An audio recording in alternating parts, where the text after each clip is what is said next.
रात का वक्त था। रोहन और उसका मित्र शहर से अपने माँ बापू से मिलने भूषणपुर गांव पहुंचते हैं। उन दोनों की ट्रेन लेट होने के कारण उन्हें आने में रात का समय हो जाता है। गांव पहुंचने पर रोहन अपने मित्र से कहता है, बहुत दिन हो गए माँ बापू से मिले, लगभग 5 साल हो गए। काम के कारण ना मैं उन्हें फोन कर पाया और ना ही चिट्ठी लिख पाया। फोन करता तो करता भी कैसे, गांव में तो नेटवर्क ही नहीं है, और माँ बापू को चिट्ठी लिखता तो लिखता भी कैसे, क्योंकि माँ बापू को तो पढ़ना लिखना भी नहीं आता। मगर जाने दो, अब मैं गांव पहुंच ही गया हूँ तो घर जाकर अपने माँ बापू से मिल लूंगा।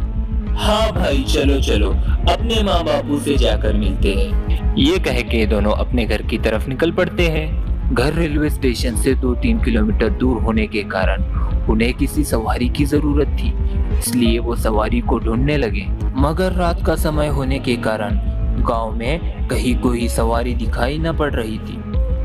रोहन अपने मित्र से कहता है, अरे अरे, ये क्या, अभी तो सिर्फ 7-8 ही बजे है और गांव में इतना सन्नाटा।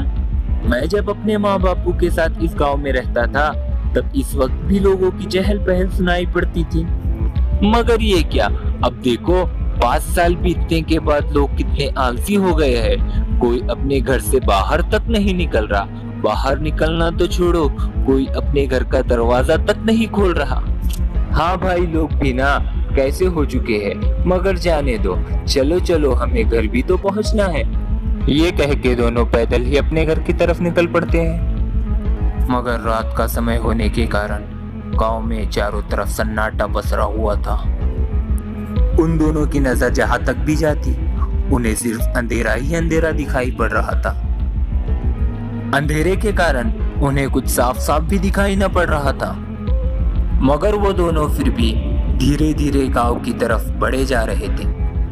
रास्ते में उन्हें किसी के रोने की आवाज सुनाई पड़ती है। रोने की आवाज को सुन के रोहन अपने मित्र से कहता है, अरे सुनो, तुम्हें किसी के रोने की आवाज सुनाई दे रही है? रोहन का मित्र रोहन से कहता है, हाँ हाँ भाई, आवाज तो सुनाई दे रही है, चलो जाकर देखते हैं वहां पर कौन रो रहा है। रोहन अपने मित्र से कहता है, मगर रात के वक्त क्या हमें इस आवाज का पीछा करना चाहिए? अरे भाई, तुम भी ना, चलो जाकर देखते हैं, कोई मुसीबत में भी हो सकता है। हाँ हाँ, चलो चलो, किसी को हमारे मदद की जरूरत भी हो सकती है।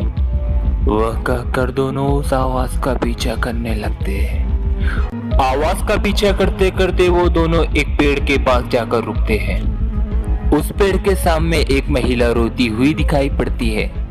रोहन का मित्र रोहन से कहता है, चलो जाकर इस महिला से पूछते हैं कि ये क्यों रो रही है।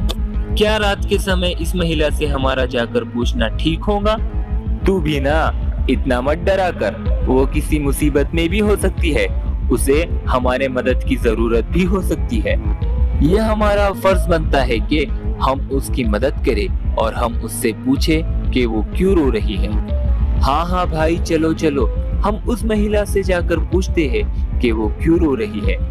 फिर वो दोनों उस महिला के पास जाकर उस महिला से पूछते हैं, अरे सुनो, तुम क्यों रो रही हो?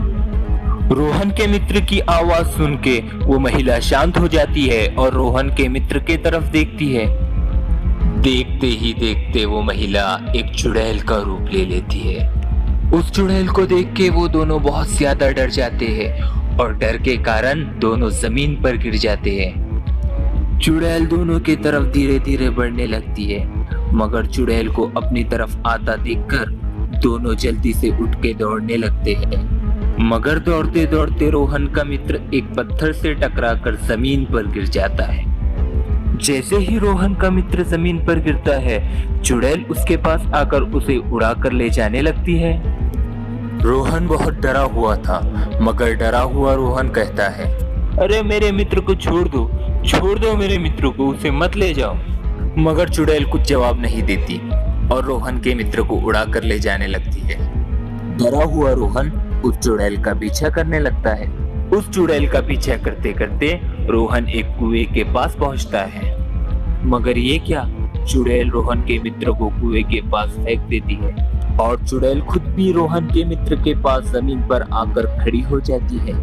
रोहन का मित्र जैसे ही खड़ा होता है, चुड़ैल उसे एक चाकू से मारकर उसी कुएं में चली जाती है। ये सब रोहन एक पेड़ के पीछे छुपकर देख रहा था, मगर उसके दोस्त को मरता हुआ देखकर रोहन बहुत ज्यादा डर जाता है। रोहन बहुत ज्यादा डर चुका था और डर की वजह से उसे कुछ समझ नहीं आ रहा था। वो जल्दी जल्दी हड़बड़ाहट में घर की तरफ दौड़ने लगता है। दौड़ते दौड़ते रोहन को उसका घर दिखाई पड़ता है। रोहन जल्दी से अपने घर के पास जाकर अपने घर का दरवाजा जोरों से खटखटाने लगता है। दरवाजे की खटखटाहट की आवाज से रोहन के बूढ़े माँ बापू बहुत ज्यादा डर जाते हैं। रोहन की माँ रोहन के बापू से कहती है, इतनी रात गए कौन आ गया जी? कहीं वो चुड़ैल तो नहीं? अब वो चुड़ैल इतनी रात को हमारा दरवाजा तो नहीं खटखटा रही? फिर रोहन के बापू रोहन की माँ से कहते हैं, अरे भाग्यवान, तुम भी ना कैसी अपशगुन बातें करती हो। ये कह के रोहन के बूढ़े माँ बापू चुप हो जाते हैं। इतने में रोहन जल्दी से आवाज देकर कहता है, माँ बापू दरवाजा खोलो, मैं आपका बेटा रोहन हूँ। रोहन की आवाज सुनकर उसकी माँ कहती है, अच्छी सुनो, कहीं वो चुड़ैल हमारे बेटे की आवाज में तो बात नहीं कर रही? अब तो मैं ये दरवाजा खोलूंगी ही नहीं।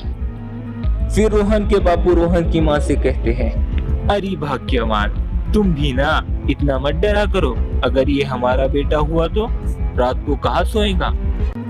रोहन की माँ रोहन के बापू से कहती है, अजी सुनो, अगर ये हमारा बेटा हुआ तो कहीं छिप कर सो जाएगा, मगर मैं अब दरवाजा नहीं खोलने वाली।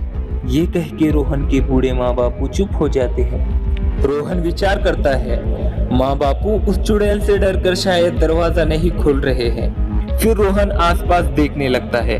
आसपास देखते वक्त रोहन को एक गाय का तबेला दिखाई पड़ता है। फिर रोहन उसी गाय के तबेले की तरफ बढ़ने लगता है।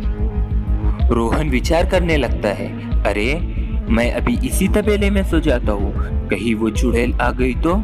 यह कहकर रोहन उसी तबेले में सो जाता है। रोहन की माँ रोहन के बापू से कहती है, लगता है वो चुड़ैल चली गई, अच्छा हुआ बला टली।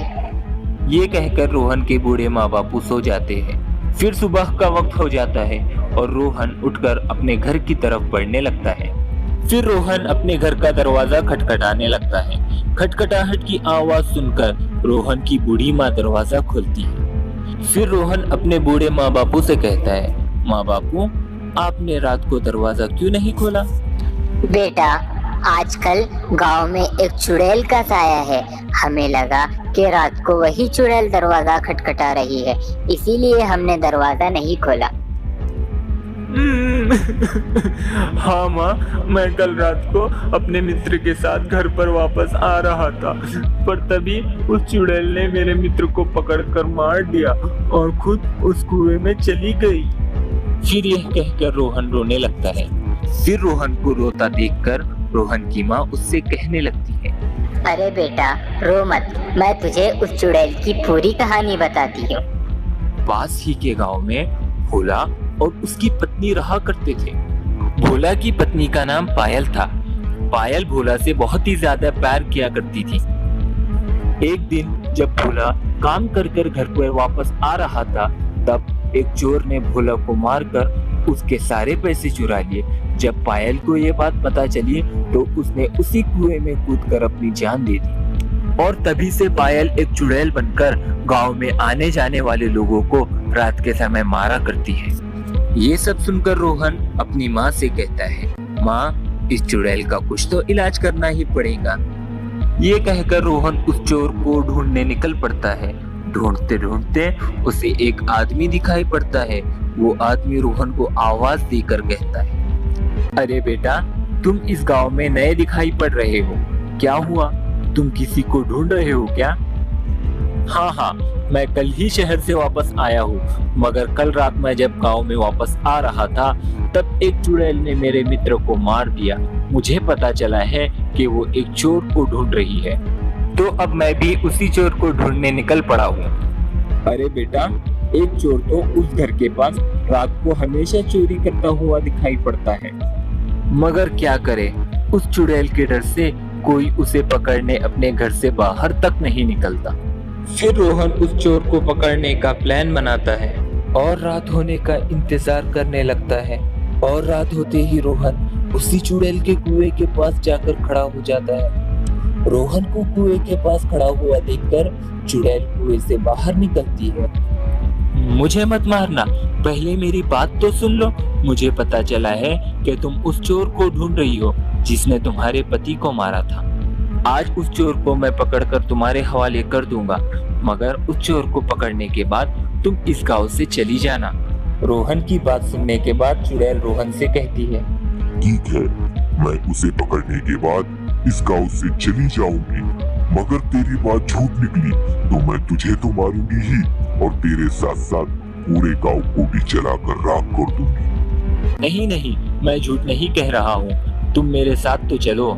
ये कहकर दोनों उसी घर के पास आते हैं, मगर डरा हुआ रोहन कहता है, रुको रुको, तुम उस पेड़ के पीछे जाकर छिप जाओ।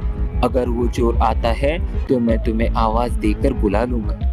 रोहन की बात सुनकर चुड़ैल उस पेड़ के पीछे जाकर खड़ी हो जाती है। फिर रोहन किसी अमीर आदमी की तरह हाथ में पर्स लेकर उस घर के बाहर खड़ा हो जाता है। फिर वो चोर रोहन को देखता है और रोहन को देखकर कहता है, ये आदमी तो बहुत अमीर लगता है, चलो चलो इसके पास जाकर मैं इसके पैसे चुरा लेता हूँ। ये सब देखकर वो चोर रोहन की तरफ बढ़ने लगता है और रोहन के पास आकर वो चोर हाथ में चाकू निकाल लेता है। चुड़ैल समझ जाती है कि ये वही चोर है जिसने उसके पति को मारा था। फिर चुड़ैल उस चोर के पास आकर उस चोर को मार देती है। जैसे ही वो चुड़ैल उस चोर को मारती है, वो वापस से एक महिला बन जाती है और महिला बनने के बाद वो रोहन से कहती है, तुम्हारा बहुत बहुत शुक्रिया, तुम बहुत अच्छे इंसान हो। अगर तुम नहीं होते तो मैं इस चोर को कभी नहीं पकड़ पाती। ये सब कहने के बाद वो चुड़ैल गायब हो जाती है और फिर रोहन अपने माँ बापू के पास जाकर फिर से खुशी खुशी रहने लगता है और इसी के साथ पूरा गांव भी पहले की तरह ही खुशहाल हो जाता है और खुशी खुशी रहने लगता है।